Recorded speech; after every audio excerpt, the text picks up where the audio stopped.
परमेश्वर कबीर जी ने सृष्टि रचना सुनाई, वो सृष्टि रचना ये दास आपको सुनाएगा। परमेश्वर द्वारा दिया हुआ ज्ञान इस दास के वचनों में।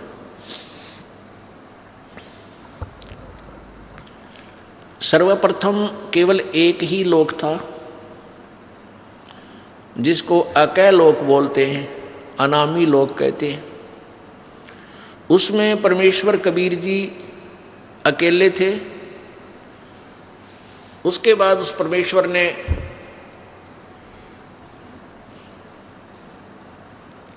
एक से अनेक होने का ख्याल किया। उसके लिए उस परमेश्वर ने अकय लोक से नीचे के 3 लोकों की और रचना की। वो लोक हैं अकय लोक से नीचे का अगम लोक, उससे नीचे का अलख लोक, उससे नीचे का लास्ट वाला चौथा लोक जो है, यानी अनामी अलग अकय लोक से अलग वो तीसरा लोक, और कुल मिलाकर चौथा लोक जो है वो सत्यलोक है। उसी पूर्ण परमात्मा ने, पूर्ण प्रभु ने, कबीर देव ने, कबीर साहब ने अपने ही अन्य 3 रूपांतर और किए।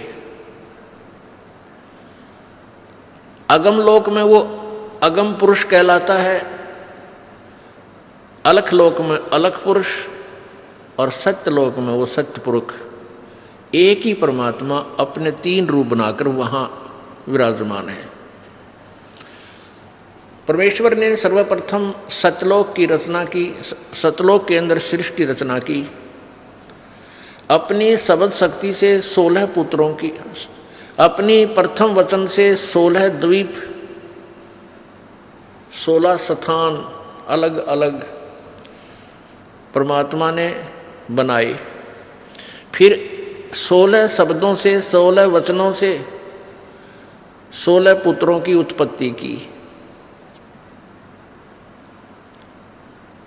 और उन सबको कहा कि तुम अपने अपने द्वीप में अलग अलग रहो। उसके पश्चात परमेश्वर ने, कबीर जी ने अपने पुत्र उन 16 में से जो अचिंत है उससे कहा कि अचिंत आप अन्य रचना आप करो। अब अचिंत ने परमेश्वर से प्राप्त शक्ति के आधार से इस अक्षर पुरुष अर्थात परब्रह्म की उत्पत्ति की। अक्षर पुरुष स्नान करने के लिए उस मान सरोवर में चला गया जो परमात्मा ने ही उन सब द्वीपों के साथ ही रचना की थी। ये सरोवर तालाब आदि एक जैसे शहर के, नगर के अंग ही होते हैं, ऐसे इस मान सरोवर के अंदर वो स्नान करने के लिए गया, क्योंकि वहाँ श्वासों से शरीर नहीं है।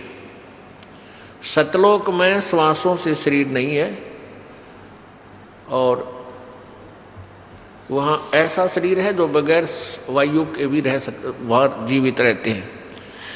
जैसे आप देखते हो जल के प्राणी जल में ही रहते हैं, वो बाहर वायु ग्रहण करने आते ही नहीं। तो जल के अंदर वो जाकर के उस शीतल जल में सो गया, काफ़ी समय तक बाहर नहीं आया। तब परमेश्वर कबीर जी ने, उस पूर्ण ब्रह्म ने, सत्य पुरुष ने, सतलोक के मालिक ने उस सरोवर से जल लिया, उसको अपनी शब्द शक्ति से एक अंडा बना दिया, और एक वचन से उसके अंदर एक आत्मा, अपने ही अंदर से एक आत्मा प्रवेश की। उस अंडे को जल में छोड़ दिया। वो अंडा गड़गड़ गड़गड़ करता हुआ जो जल के नीचे जाने लगा, उसकी आवाज़ से उस अक्षर पुरुष अर्थात परब्रह्म की निंद्रा भंग हो गई। जो ही उसने उठकर देखा, जिसकी अधूरी नींद कोई जाग जाता है तो उसको थोड़ा सा क्रोध होता है, और किसी आवाज़ से उठ जाता है तो उसकी तरफ उसको उसका आकर्षण होता है और उसके प्रति उसको कुछ अक्षुब्ध होता है, दुख होता है। तो उस क्रोध के दृष्टि से, उस क्रोध दृष्टि से देखा, उसके क्रोध के तेज से वो अंडा दो भाग हो गया और उसमें से वो ज्योत स्वरूपी निरंजन, ये ब्रह्म, जिसका वास्तविक नाम कैल है, कैल काल, ये आगे चल के प्रसिद्ध हुआ। तो वो ज्योति निरंजन ब्रह्म निकला। आकाशवाणी की परमेश्वर ने कि तुम अक्सर पुरुष, तुम निंद्रा में थे, तुझे जगाने के लिए सब ये क्रिया करनी पड़ी, तुम दोनों बाहर आओ। दोनों बाहर आए, प्रणाम किया। परमेश्वर ने कहा कि जाओ तुम दोनों अचिंत के द्वीप में रहो। आदेश पाकर के ये दोनों वहां चले गए अचिंत के द्वीप में। उसके बाद परमात्मा ने कहा कि अचिंत, तेरे बस का नहीं है सृष्टि रचना करना, आगे से सब रचनाएं मैं स्वयं करूंगा। परमात्मा ने ये लीला इसलिए की थी कि ये बालक कहीं बाद में अपना जीवन कर्म ना बिगाड़ लें, इनकी फड़क निकाल दूं, इनका भ्रम मिटा दूं कि समर्थ ही कार्य सब कर सकता है, जीव के बस का नहीं। अचिंत चुपचाप बैठा रहा, अक्सर पुरुष वहाँ जा करके सो गया, उसके बस की बात नहीं, इसको कैसे जगाऊं। तो जीव जीव ही रहेगा और पीव पीव ही है, परमात्मा परमात्मा ही होता है। इसलिए परमेश्वर ने कहा कि अब तुम बीच में टांग मत अड़ाना, तुम्हारे बस का नहीं है कुछ भी, मैं स्वयं ही सब करूँगा।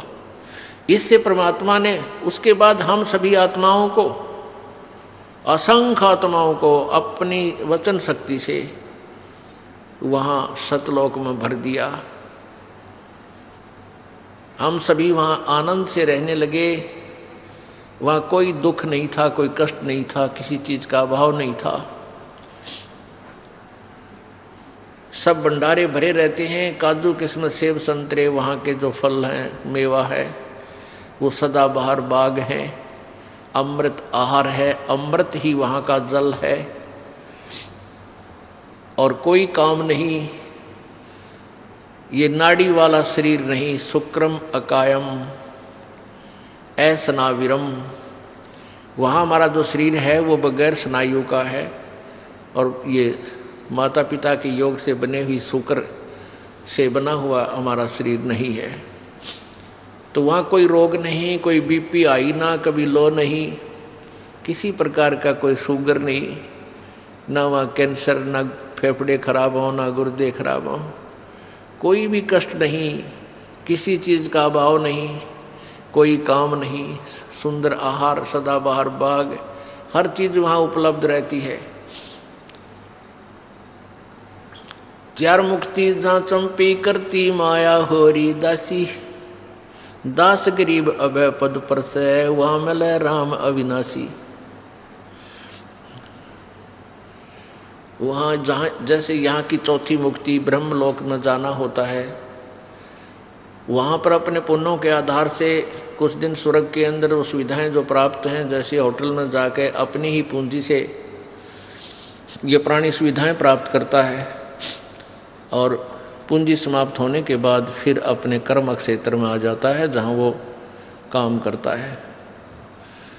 इसी प्रकार स्वर्ग महास्वर्ग चौथी मुक्ति जो प्राप्त करते हैं यहाँ की साधना से, वो ऐसा समझो जैसा शिमला के अंदर कोई सेठ साहूकार व्यक्ति, धनी व्यक्ति गर्मियों के दिनों में 2 महीना विश्राम करावे, अपने 20-30 हज़ार रुपये ले जावे और सब अपनी जेब से खाओ पियो मस्ती मारे, बर्बाद करके वापस अपनी फिर दुकान पा बैठे, फिर कर्म करे, फिर पैसे बचावे, अगली गर्मियों में फिर 2 महीने घूमे आवे। ऐसा यहाँ की स्वर्ग महास्वर्ग अर्थात ब्रह्मलोक तक की उपलब्धि है, प्राप्ति है, का फल है। तो परमात्मा कहते हैं सतलोक के अंदर वहाँ पर ये चारों मुक्ति सदा पड़ी रहे, कभी समाप्त नहीं हो। जो सुख यहाँ कि चौथी मुक्ति प्राप्त प्राणी को है, वहाँ आपका कभी समाप्त नहीं होगा। वो आपके चरणों में इतना सुख सदा रहेगा और सदा था।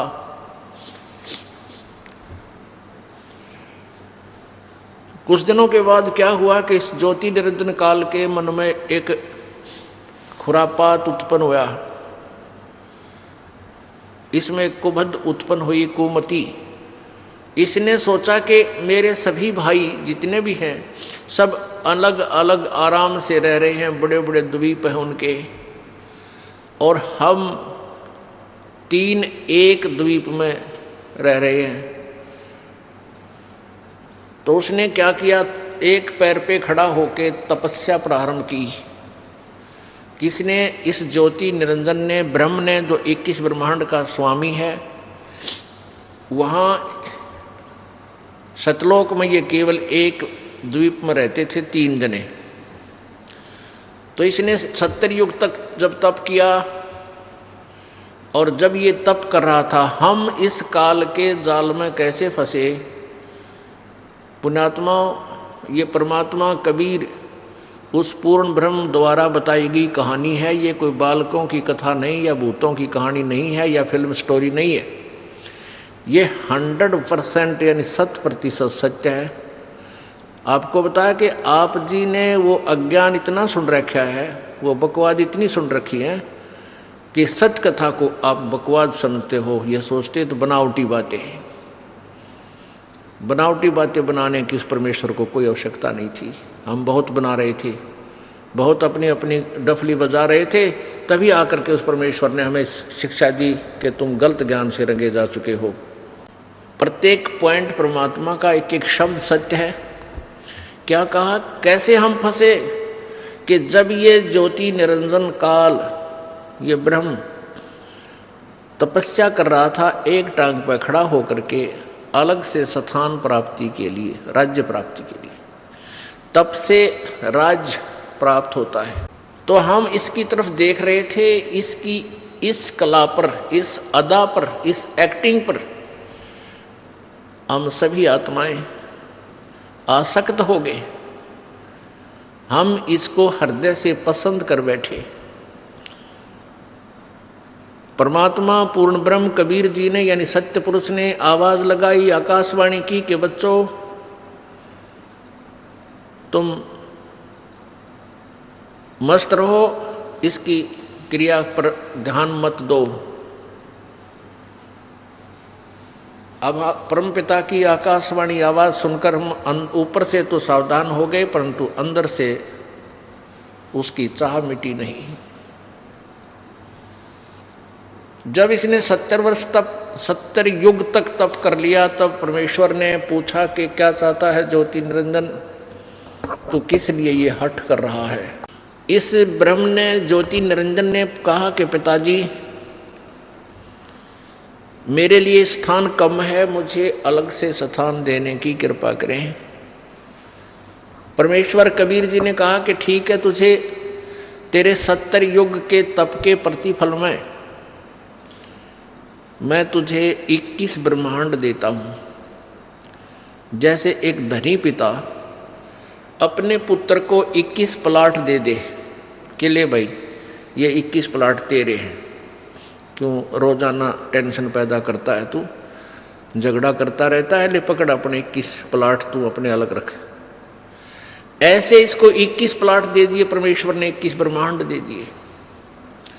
अब ज्योति निरंजन काल ने सोचा, ब्रह्म ने सोचा कि इसमें कुछ कंस्ट्रक्शन करूं, रचना भी हो, खाली प्लाट के काम आओगे। इसने फिर तपस्या प्रारंभ की, 70 युग फिर की, और हम और ज़्यादा इस पर आसक्त होते चले गए।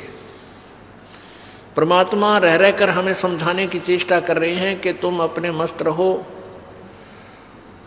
इसकी इस क्रिया पर ध्यान मत दो। लेकिन हम इतने ढीठ हो गए, अपने परमपिता को भी धोखा देने में नहीं चूके। दूसरी बार जब इसने 70 युग तप किया तो परमात्मा ने पूछा भी, क्या मांगता है तू? जो तू मांग रहा था वो मैंने दे दिया।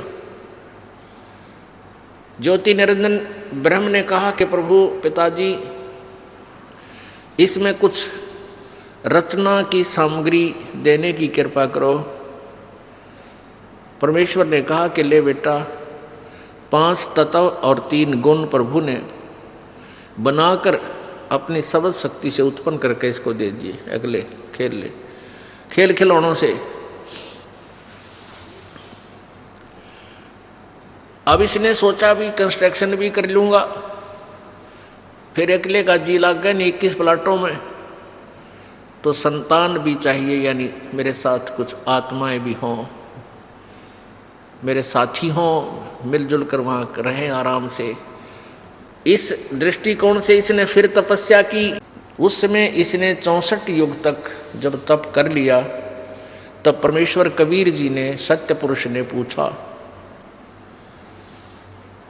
कि भाई ज्योत निरंजन, जो तू मांगता था वो मैंने तुझे दे दिया, जो तूने मांगा वो मैंने तुझे दे दिया, अब क्यों हट कर रहा है, अब क्या चाहता है तू? तो ज्योति निरंजन ने कहा कि पिताजी मुझे कुछ आत्माएं दे दो, मेरा अकेले का जी नहीं लगता, दिल नहीं लग रहा। परमेश्वर ने कहा कि भी बात सुन ले ज्योति निरंजन, ये सभी आत्माएं मेरे बच्चे हैं, मेरा अंश है, क्योंकि मेरे वचन से, मेरे शरीर से ये बाहर आए हैं, मैंने उत्पन्न किए हैं। ये जीव नहीं दे सकता किसी कीमत पर, किसी भी तेरी क्रिया पर और किसी भी तप से जब से मैं ये नहीं दूंगा, मैं नहीं दे सकता, ये मेरी आत्मा है। उस अंतर्यामी परमात्मा को सब पता था कि ये दूध फट गया, ये सेब खराब हो गए, और सेब खराब हो जाए तो वो सेब सेलर उस सेब को उन सेबों से बाहर दूर फेंक देता है, बाहर फेंक देता, उसको मंडी के खागड़ खाया करें, फिर पातला कुचला, कुत्ते खावें, गधे खावें। तो ऐसे हम सभी आत्माएं उस परमात्मा की दृष्टि से गिर गए, हम पतिव्रता पद से गिर गए, क्योंकि हम इस ज्योत निरंजन को अंतर आत्मा से चाहने लगे, और पिताजी के कहने के बावजूद भी हमने अपनी चाहत को वापस नहीं किया। पुण्यात्मा, आप देखते हो ये रोग हमारा वहीं से लगा था। ये आप देखते हो, ये हीरो और हीरोइन, अभिनेता अभिनेत्री अपने रोजी रोटी के लिए नाचना कूदना, चटक मटक डायलॉग बना बना के इसे गाँव में नाच बजावे, और हम उनके ऊपर आसक्त हो जाते हैं, युवा बच्चे। और माता पिता कितना इनको धमका ले टेलीविजन ना देखियो, कितना इनको कह ले कि सिनेमा देखने मत जाइयो, कहेंगे को नहीं जावा, और सिनेमा का वहाँ पाऊंगे। यहाँ इस बरवाला में, हिसार में या कहीं आसपास पता लग जाए युवा बच्चों को कि वहाँ हिसार में कोई अभिनेत्री आई है या कोई अभिनेता, ये नाच कूद करनी है, फिल्मों में कार्य करने वाले ये आया है, तो देखे इनका जम घटे, भगवान इतने इकट्ठे हो जाएंगे, कहाँ से खड़ा है हैं, आधा किलोमीटर दूर ने एडी ठाठा देखे जा, वो खड़ा स्टेज पर, वो खड़ी, और लेना एक ने देने दो, सारा दिन धक्के खा के और उल्टे आ जा। तो बेमतलब वो अपने पैसे के लिए, अपनी रोजी रोटी के लिए उछल कूद कर रहे, और हम फ्री में उनके लिए वहाँ धक्के खाते आ रहे। तो ये रोग हमारे वहाँ लगा था। तो हम अपने उस मूल मालिक ने, उस परम पिता पर आसक्त रहे नहीं, जो सारे सुख देता, कोई रोग नहीं, कोई दुख नहीं, कोई किसी की मृत्यु नहीं, किसी का बेटा मरे नहीं, किसी की बेटी मरे नहीं, और उसको छुबोल कर हम इस पर ज्योति निरंजन की इस कला पर एक पैर पर खड़ा होकर तप कर रहा। हो देख रहे हो, देख, अब यहाँ देख लियो, इस बरवाला में कोई या शहर आसपास की तरह कोई बाबा जी, ये नकली हठ योगी, शास्त्र विरुद्ध साधक नो पता लग जाना, वह बाबा जी खड़ा तप है भाई, और 5 दिन हो गए, 10 दिन हो गए, कोई फिर महीना हो जा, तो सारा बरवाला देखण जार, सारे उस पर चढ़ा चढ़ा का, और भाई पैर सूझ रहे हैं, मोटे मोटे पैर हो गए। और क्या होंगे उस गधे के, खड़ा रहेगा तो पैर सूझेंगे। परमात्मा ने भक्ति करने का तरीका बताया है वेदों में, गीता जी में, बिल्कुल आसान मार्ग है, सहज मार्ग है, वो तो किया नहीं। तो उस पर आसक्त हो जाए। किसी को कह दे भाई बैठ कर भजन कर ले, यो नाम है, ये मंत्र हम जो आपको बताते सबसे आसान, यो ना बने।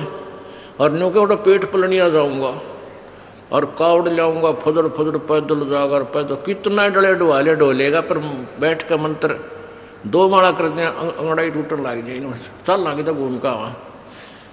अब घूमा पर घूमना पर हो गया गधा अपने पाछे, फिर कौन बैठने देगा। तो कहने का भाव ये कि हमारा यह बीमारी वहाँ से लगी हुई है, अब इसको हमने दोबारा सेट करना है। अब ये ज्ञान से सेटिंग होएगी। ये जो कथा आपको दास बता रहा है परमात्मा की बताई हुई है, किसी बालक का ज्ञान नहीं है। इसको आपने हृदय में लिख लेना है और तब इस ज्ञान को, अध्यात्म ज्ञान को आप समझ पाओगे, नहीं तो ऐसे ही भ्रमित रहेंगे। क्योंकि सृष्टि रचना के बिना कोई भी सिर पैर किसी शास्त्र का आप समझ नहीं सकते। ये मास्टर की है, ये मुख्य चाबी है सदग्रंथों को समझने की और आध्यात्मिक ज्ञान को जानने की। तो परमेश्वर ने कहा भाई बात, एक शर्त है मेरी, एक शर्त पर मैं तेरे साथ अपनी इन आत्माओं को भेज सकता हूँ, यदि कोई सब इच्छा से तेरे साथ जाना चाहते हो तो चले जाएंगे, फिर मैं उनको आज्ञा दे दूंगा। ज्योति निरंजन ये ब्रह्म हमारे पास आया, सभी आत्मा जो आज गधा कुत्ता सुअर मच्छर माखी गंदी लाड़ी के कीड़े हैं, जल के कीड़े जलचर बने हुए हैं, या ब्रह्मा विष्णु महेश बने हुए हैं, या दुर्गा बनी है, माताएं बनी हैं, जितनी देवियां बनी हैं, देवता बने हैं, ये सभी हम वहाँ सतलोक में रहा करते हैं। ये ज्योति निरंजन हमारे पास आया, ओए होए, हम तो पहले चाह रहे थे इसको जैसे यहाँ कोई आ जाए हीरो, और फिर देखे ही बालक पता लगते तो उनसे पता लगा, रोटी छोड़ के भाग लेंगे, हीरो आ गया, हीरो आ रहा, हीरो आ रहा है, वहाँ जा खड़े होंगे। तो ऐसे हम सभी उसके चारों तरफ घूम गए, झूम गए। उसने कहा कि भाई ऐसा है, मैंने पिताजी से 21 ब्रह्मांड लिए हैं और उसमें रचना करने की सामग्री भी ली है, आप मेरे साथ चलोगे? वहाँ से बनाऊंगा, स्वर्ग बनाऊंगा, महास्वर्ग बनावाएंगे, हैं वहाँ से ऐसे लगाएंगे, मेवा लगाएंगे, ऐसे करेंगे।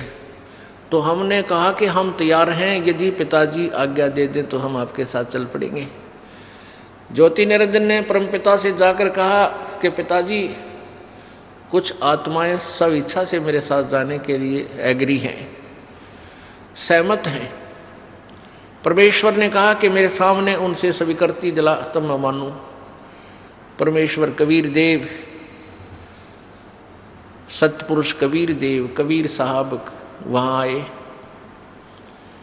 और हम सबसे कहा कि भी जो आत्मा इस ज्योति निरंजन के साथ जाना चाहता है वो हाथ खड़ा करके स्वीकृति दे। अब पिताजी के सामने जो रोज ये कहा करता कि इसकी तरफ मत देखो, हम सभी शर्मिंदा हो गए और नीची गर्दन कर ली, कोई नहीं बोला, सन्नाटा छा गया। परमेश्वर ने फिर कहा कि भाई बोलते क्यों नहीं तुम? ये ज्योति निरंजन तो कह रहा था कि कुछ आत्माएं मेरे साथ चलने को तैयार हैं, बताओ कौन है? परमेश्वर ने कहा भी ज्योति निरंजन तो झूठ बोल रहा था, कोई भी तेरे साथ जाने को तैयार नहीं है। तो ऐसा सुनकर एक कर्महीन आत्मा ने सबसे पहले स्वीकृति दी कि मैं जाना चाहता हूँ, मैं जाना चाहता हूँ। अब फिर हमने सोचा कि सारी लूट ये अकेला लूट जा, वो आत्मा अकेली ही लूट जा।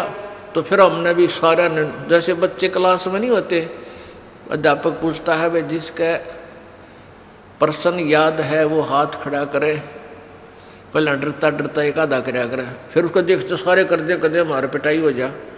तो सभी के हाथ लहरा रहे हैं। परमात्मा बोले भाई ठीक है। ज्योति निरंजन तू जा अपने ये 21 ब्रह्मांड जो प्लाट थे ये ऊपर ही थे सतलोक के अंदर एक कोने में बहुत दूर। परमेश्वर ने कहा कि तू जा अपने उन प्लाटों में, इन सभी आत्माओं ने जो तेरे साथ जाने की स्वीकृति दी है ये मेरे कंप्यूटर में आ गई, इनकी सब के नंबर, इनको मैं अपने हिसाब से भेजूंगा और तेरे पास ये आ जाएंगे। ज्योति निरंजन चला गया। उस समय परमेश्वर कबीर जी ने उस आत्मा का जिसने सबसे पहले हिम्मत की थी अपने परम पिता से विमुख होने की, उसका एक लड़की रूप बना दिया, एक लड़की का रूप बना दिया, लेकिन उसको स्त्री इंद्री नहीं लगाई परमात्मा ने, बाकी स्वरूप लड़की का बनाया। इसमें भी कोई राज था दाता का। ये देखना चाहते थे कि ये नीच आत्मा ये निरंजन कितना और गिरावट में आता है, और हम सभी आत्माओं को सूक्ष्म रूप बनाया, बीज रूप, और दुर्गा के शरीर में अपने वचन शक्ति से प्रवेश कर दिया। जैसे आप देखते हो कि डॉक्टर बताते हैं कि 1 मिलीग्राम ब्लड में अरबों खरबों जीवाणु होते हैं, और उस ब्लड को निकाल कर वो दूसरे में डाल देते हैं। अरबों खरबों जीवाणु एक से दूसरे में चले जाते हैं। ऐसे परमेश्वर ने अपने वचन शक्ति से यानी उस सिरंज से इंजेक्शन से वचन इंजेक्शन से सभी को सूक्ष्म रूप दे करके और उस दुर्गा के शरीर में प्रवेश कर दिया। उस लड़की का नाम प्रकृति देवी रखा। प्रकृति आगे चल के यही दुर्गा अष्टांगी आदि नामों से प्रसिद्ध हुई। त्रिदेव जननी यही प्रसिद्ध हुई। सभी आत्माओं को उसमें प्रवेश कर दिया। उस लड़की से कहा कि बेटी तेरे अंदर मैंने सभी आत्माओं को प्रवेश कर दिया है, और तेरे को मैं एक वचन शक्ति देता हूँ कि जितने जीव तू कहेगी उतने ही तेरे वचन से तेरे अंदर से अपने आप मेरी ताकत से मेरी पावर से मेरी शक्ति से बाहर आ जाएंगे और वो युवा शरीर में प्रकट हो जाएंगे।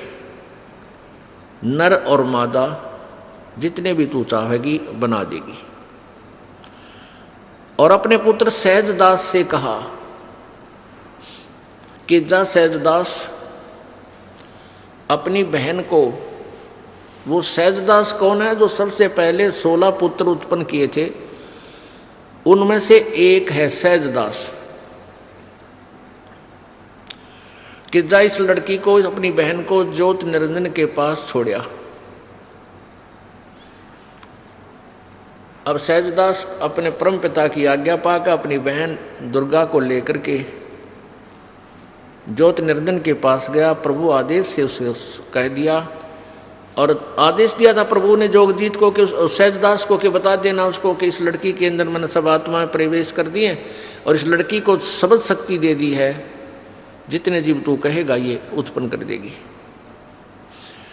सहजदास ने जाकर के ज्योति निरंजन से कहा कि परमेश्वर ने, पिताजी ने सभी जीवात्मा जो तेरे साथ आना चाहती थी सबको सूक्ष्म रूप दे करके बीज रूप में और इस लड़की में प्रवेश कर दिया है, और इसको शब्द शक्ति दे दी है कि जितने जीव ये तू चाहेगा ये उसी से मैं उत्पन्न कर देगी, नर और मादा। ऐसा कहकर के जो सहजदास वापस आ गया, वहाँ दुर्गा यानी ये प्रकृति और वो काल ज्योति निरंजन दोनों रह गए। अब युवती होने के कारण लड़की का रंग रूप निखरा हुआ था, और ज्योति निरंजन के अंदर ये काम वासना का अंकुर फूट गया। उस युवा लड़की को देखकर इसके अंदर दुर्विचार उत्पन्न हुए। लड़की के साथ दुर्व्यवहार करने की चेष्टा की, उसके साथ बदतमीजियां प्रारंभ की। दुर्गा समझ गई कि इसकी नीयत में दोष आ चुका है। प्रकृति देवी ने कहा कि ज्योति निरंजन मेरी एक अर्ज सुन ले, तू ये पाप मत कर, तू मेरा बड़ा भाई है, मैं तेरी छोटी बहन हूँ। तू पहले परमात्मा ने अंडे से उत्पन्न किया, उसके बाद हमारी उत्पत्ति की। और बहन भाई का ये नाता, ये दुराचार महाघोर पाप होता है, ऐसा जुल्म मत करें। अब ज्योति निरंजन ने एक नहीं सुनी उस देवी की, हर संभव यातना भी उसने कैंसिल कर दी, रिजेक्ट कर दी। तब दुर्गा ने सोचा कि अब तेरी इज्जत के बचाव का कोई विकल्प नहीं बचा। तब उसने अपना सूक्ष्म रूप बनाया और जो ही उसने बकवादों के लिए मुंह खोल रखा था, अभद्र तरीके थे, उसके मुख के माध्यम से और पेट में पहुंच गई। वहाँ से प्रार्थना की, हे पिताजी, हे सत्य पुरुष, मेरे साथ ऐसे ऐसे इस ज्योति निरंजन ने बदतमीजियाँ की, मेरे साथ ये दुष्कर्म करना चाहता था, मैंने इसके पेट में शरण ली, मेरी रक्षा करो। तब परमात्मा मालिक को मालूम था कि न के टिड्डे देगा यो, आज तक प्रसन्न हो गए इसके साथ जाने के लिए, बैठ लिए इसकी रेल में, आगे देखो क्या जुल्म करेगा इनके साथ। पता था परमेश्वर को। तो परमात्मा पूर्ण ब्रह्म स्वयं ही अपने पुत्र जोगजीत का रूप धारण करके और वहाँ प्रकट हो गए इस काल के लोकों में। ये ऊपर ही थे सतलोक में। वहाँ जाकर कहा कि ज्योति निरंजन सुन ले आदेश परमपिता का। परमपिता बोल ही रहे थे, आज से तेरा नाम काल होगा। 1,00,000 मानव शरीरधारी प्राणियों का तो नित्य सूक्ष्म शरीर से का तो नित्य आहार करेगा। 1,00,000 मानव शरीरधारी प्राणियों से निकले उस गंध को तू नित्य खाया करेगा और 1,25,000 उत्पन्न करेगा। और आज से तुम्हें यहाँ से निष्कासित कर किया जाता है, चले जाइयो यहाँ से तुम दोनों के दोनों। अब दुर्गा ने जुल्म किया, सबसे पहले ये स्वीकृति दी, अपने परमपिता से नाता तोड़ा, इस दुष्ट के साथ जोड़ा, तो हम अपने परमपिता के हृदय से गिर गए, हम पतिव्रता पद से गिर गए, हम व्यभिचारी बन गए। तो परमात्मा ने 21 ब्रह्मांड समेत 21 ब्रह्मांड सहित दुर्गा और काल सहित उन सबको वहाँ से निष्कासित कर दिया। इसका वहाँ से विमान चला। 21 ब्रह्मांड ऐसे चल पड़े जैसे विमान चलता है मालिक का आदेश पाते ही। और सतलोक से 16 शंख कोश की दूरी पर 16 शंख कोश की दूरी पर आकर के ये ब्रह्मांड यहाँ से फिर इन्होंने परिक्रमा शुरू करती। अब यहाँ चक्कर काट रहे हैं 16 शंख कोश की दूरी पर, नील पद्म शंख। अब गणित की रीति से इसको ऐसे जान सकते हैं जैसे 1000, 10,000, लाख, 10 लाख, करोड़, 10 करोड़, अरब, 10 अरब, खरब, 10 खरब, फिर नील, 10 नील, पद्म, 10 पद्म, फिर शंख, यानी 16 शंख कोश की दूरी पर। एक कोश में लगभग 3 किलोमीटर होते हैं। 48 शंख किलोमीटर दूर आ गए। पुण्यात्माओं,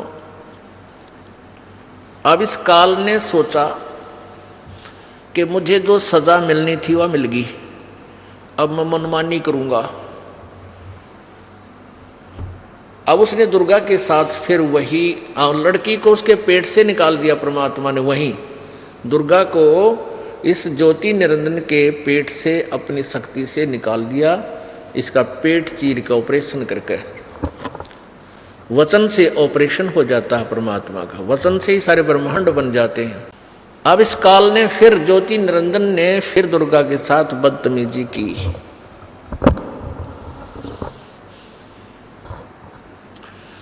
इसने फिर बदतमीजी प्रारंभ की।